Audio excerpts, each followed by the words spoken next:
amigos do vlog do Zé aqui, hoje com a Sigma 816 f4.5 5.6 DCHSM, que é a maior grande angular que a gente tem no mercado hoje, retilínea para o formato APS-C.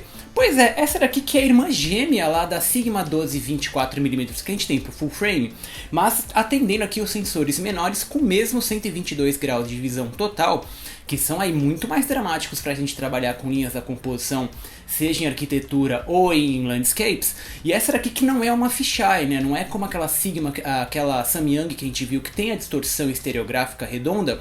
Essa daqui não, as suas linhas vão continuar retas aí, muito bacana para arquitetura de interiores e sem a correção via software. E também o trabalho aí com vídeo, né? Tem gente que não sabe fazer a correção dessas linhas tortas no vídeo. Essa daqui vai entregar diretamente aí o ultra grande angular, o extremo grande angular retilíneo também no formato APS-C. Então vamos começar aqui. Essa aqui que eu não vou tirar da caixa, né? Eu não faço unboxing mais aqui no vlog, é que eu acho meio estúpido tirar da caixa.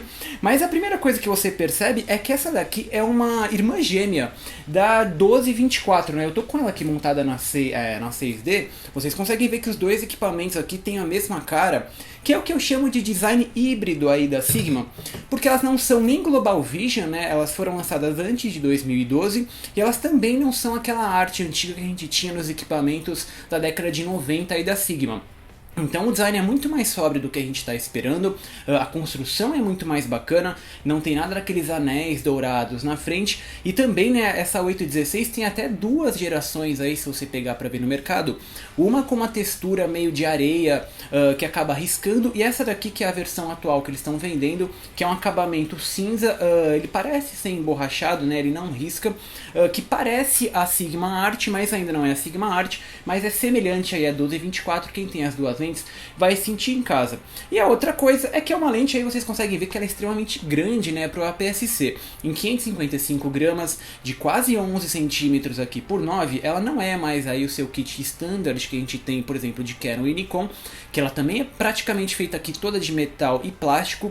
O HUD aqui na frente que é embutido, ele é de metal, e você consegue ver, né, aquele detalhe bem típico do que a gente tem do extremo grande angular, que é este elemento convexo aqui na frente, que faz aí esse 122 graus de visão do ultra grande angular. Também a operação é extremamente simples, né? Ela é praticamente a mesma coisa da 1224, com anel de foco manual aqui na frente, que é extremamente suave, né? A Sigma aqui que já estava apresentando que seria aí a classe Global Vision, porque não tem nenhum joguinho, né? A operação é extremamente suave, e atrás tem um anel aqui de zoom, que vai dos 8 ao 16mm, também extremamente rápido, e é bem mais difícil de você bater nesse anel e tirar ele do lugar, como eu percebi lá na Nikon 1424, ou mesmo nas Canon, seja aí a 1018 ou a 1022, esse anel da 816 é muito mais pesado.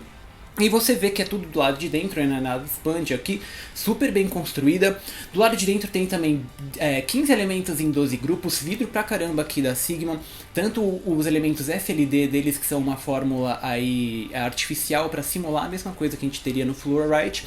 E também o motor de foco típico deles, que é o HSM, o Hypersonic Motor, extremamente silencioso, rápido e também aí preciso, né? Nenhuma foto aqui que a gente tem com a EOS M no slideshow está fora de foco. Enfim, uma lente que eu gostei bacana aqui, vamos montar na nossa EOS M para vocês terem noção do tamanho.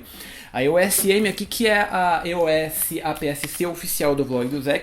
Vou montar aqui, deixa eu tirar a tampa de trás. Aqui, como é que chama? Aqui é um mount EF, né? Ela vai montar no full frame, mas ela vai fazer vinheta, não serve no full frame. Mas nenhuma outra fabricante tem o EFS, que é aquela borracha a mais. Essa daqui é pro APS-C, mas não tem a borracha. É só você unir aqui o vermelho com o vermelho. Não vão tentar unir o quadradinho branco na sua, por exemplo, aí APS-C da Canon, porque você tem que unir o mount EF com o mount EF. Então aqui tudo bonitinho, você vê que fica bem compacto aqui.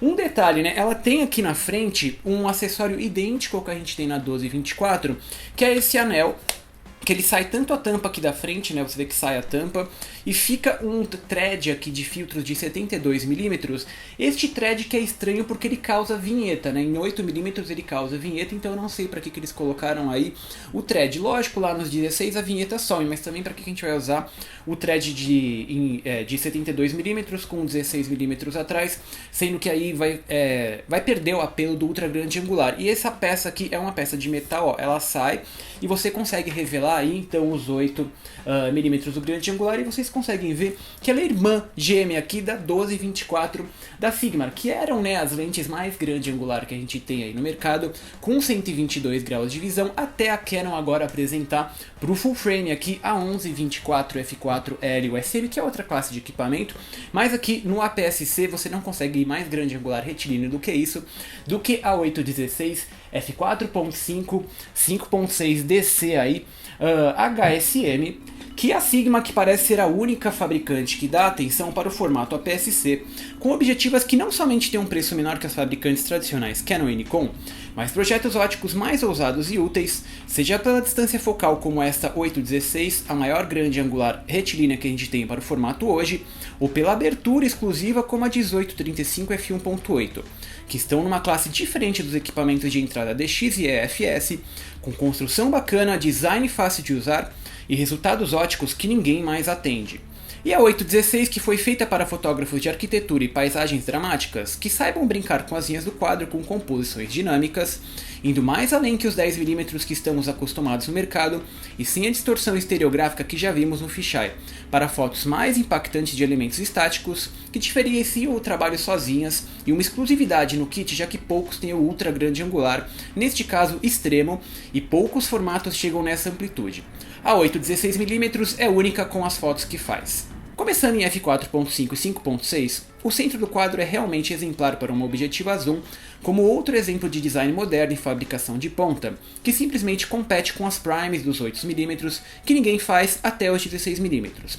A abertura máxima nessa objetiva é indispensável para trabalhar com pouca luz, já que os f4.5 não são tão luminosos e com certeza ficarão abertos o tempo todo. Ou seja, ou a objetiva é perfeita logo de cara, ou realmente encontraremos problemas na hora de fotografar. Nas bordas a história continua interessante porque em 8mm a resolução é pelo menos 2 vezes maior que, por exemplo, a EFS 10-22mm da Canon, com muito mais detalhes finos de texturas, janelas distantes, árvores e pessoas, que só ficam um pouquinho atrás quando passamos para os 16mm, que são de leve menos nítidos para o centro.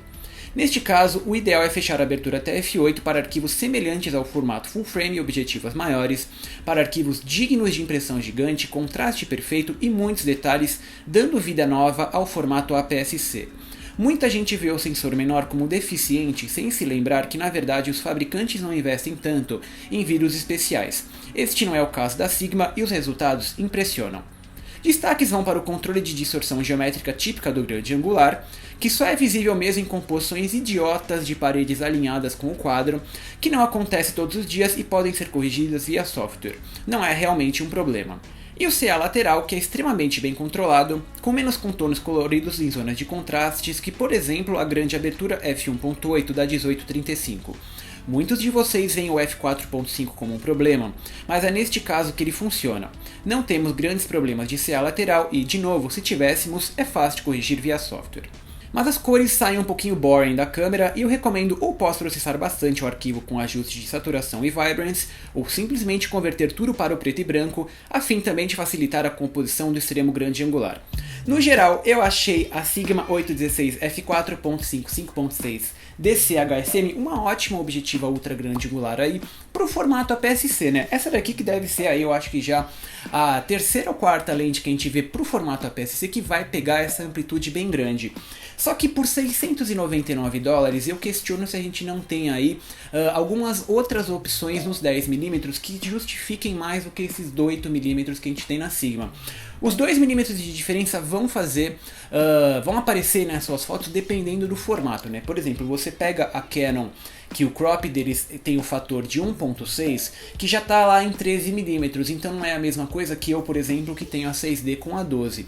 Mas no formato da Nikon, os 8mm equivalem aí sim aos 122 graus de visão, então já vale a pena.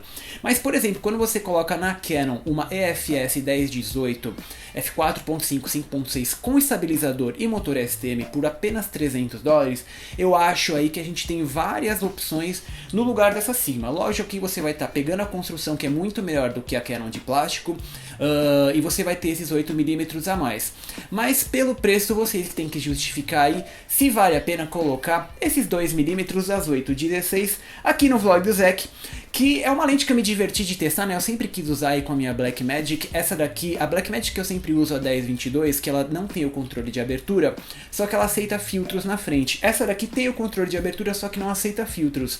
Então, no meu caso, eu vou continuar com a 1022, apesar de ser uma lente que a performance ótica dela é péssima.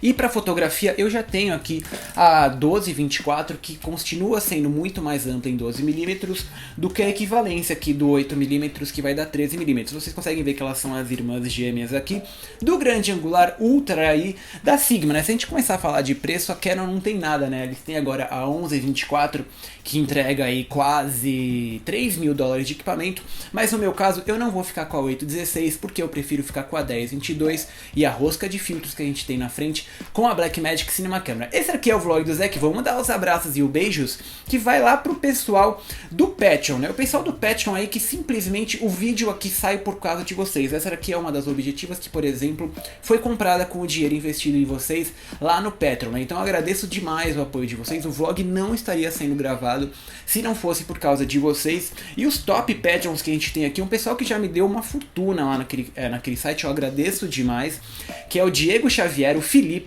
o Andrei, o Vitor Tadeu Pereira, o André Souza, o Jader Mendonça, o Leandro Silva, o Thiago Tondela de Lima, o Flavinho Lima, são dois Limas, é Thiago Tondela de Lima, tenho certeza que estava certo isso, e o Flavinho Lima, o Diogo Luz, o Edilson Borges e o Bruno Tomé. Esse aqui é o vlog do Zec. Vão lá no blog ler o artigo completo da 816, que tem comparativo com a 1224. Os vídeos estão no YouTube e no Vimeo. Eu estou sociável com vocês via Twitter e Facebook, e também as fotos estão no Flickr e no Tumblr, e lógico, eu estou lá no Patreon para quem quiser apoiar aqui o canal. E é isso, gostei da lente, ela não vai ficar aqui no meu canal porque eu tenho outras opções para trabalhar, mas se valer a pena aí para você os 8-16, é muito mais fácil de trabalhar no APS-C, que é um equipamento menor e mais leve, do que levar o trambolho aí do full frame com tripé. Enfim, é a minha recomendação aí pro pessoal do formato menor. Um beijo, um abraço, humor de sempre.